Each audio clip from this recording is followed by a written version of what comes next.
May nakamba pong pagtaas nga sa mamasahe po sa eroplano dahil nga sa pagtaas pa rin po ng fuel surcharge. At ayon po sa Civil Aeronautics Board, mula level 8 tataas po sa level 19 ang fuel surcharge na sinisingil sa mga pasahero. Ito'y epektibo para po sa mga ticket na naibubuk mula April 16 hanggang April 30. Kaya po naman higit sa 600 hanggang higit na 1,800 pesos ang magiging pataw sa bawat domestic flight ticket, habang 2,000 hanggang 15,000 pesos ang dagdag sa international flights. Ayon po sa CAB, kanila pong muling pag-aaralan ng fuel surcharge kada 15 araw.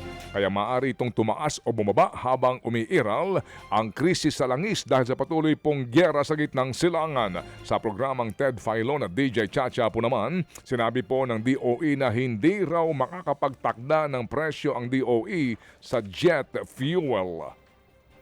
Mahirap kasi magdikta ng presyo ngayon sa jet fuel kasi most of these are imported. Ang ultimate effect kasi sa presyo ng pamasahe, ano?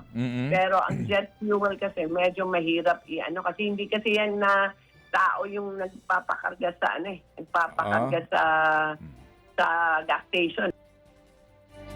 Yan po ang tinig ni Department of Energy Secretary Sharon Garin. Asahan na daw ang mas mataas na singil sa kuryente ngayong buwan ng Mayo.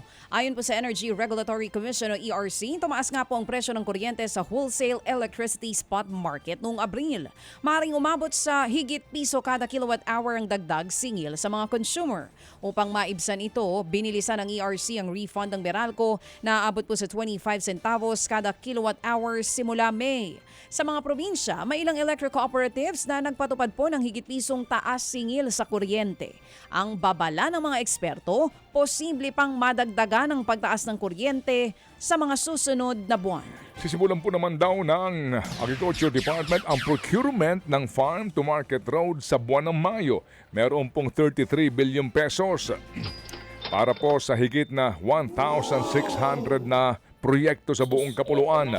Layunin po nitong makapagpagawa ng higit sa 2,000 kilometro ng mga kalsada para po sa mga magbubukid. Pero hamon ngayon ang pagtaas nga ng presyo ng langis na siya nakakaapekto po sa gastusin ng konstruksyon. Nakikipag-ugnayan po daw ang ahensya sa DPWH para maayos ang tamang presyo ng mga proyekto. Inaasahan po na matutuloy ang mga proyekto sa tamang oras at matatapos sa loob ng 2 taon. Sa ngayon dito, mayroon pong kontrobersya sa appointment ng isang opisyal ng DA na nag-resign sa DPWH dahil daw po sa isinasangkot umano sa mga kaugnayan sa mga kontratista. Opo, nag-resign doon pero ngayon yun naman ang kinuha para din po sa ganitong trabaho. Ano daw? Okay. Oo, samantala mga kapatid, bumaba naman po ang presyo ng langis habang halo-halo ang galaw ng stock market sa buong mundo.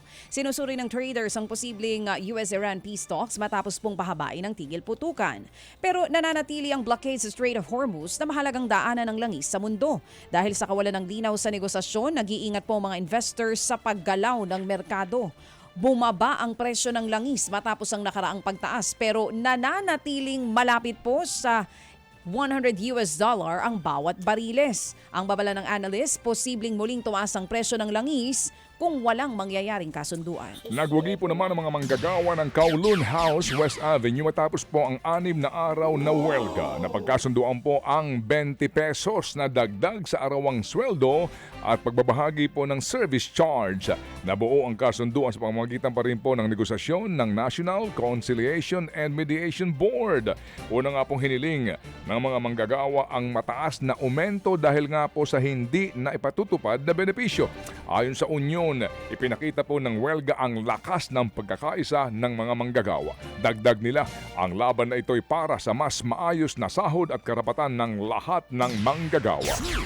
Mga kapatid, para sa iba pang mga balita at impormasyon, sundan niyo po kami sa X, Instagram, Facebook at syempre sa TikTok, True Network PH. Mag-subscribe din po kayo sa aming YouTube channel, True Network. May website din po tayo, truenetwork.ph. At pwede nyo rin po kaming mapanood sa Channel 19 ng aming True FM TV. Lagi pa rin makinig sa radyo dito po sa 105.9 True FM dahil dito, laging true sa'yo, kapatid. Ito tayo sa totoo, tunay at Tatapad.